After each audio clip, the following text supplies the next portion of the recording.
Time is a judge of reality. It is a judge of what's true and what is not true. Nature is billions of years old. So we know that nature is truth.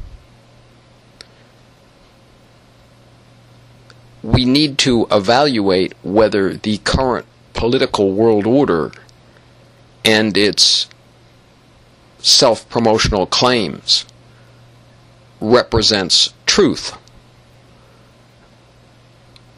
Nature is more than an intellectual abstraction.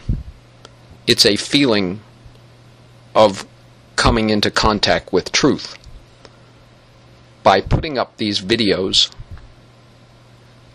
we are helping people become aware of truth.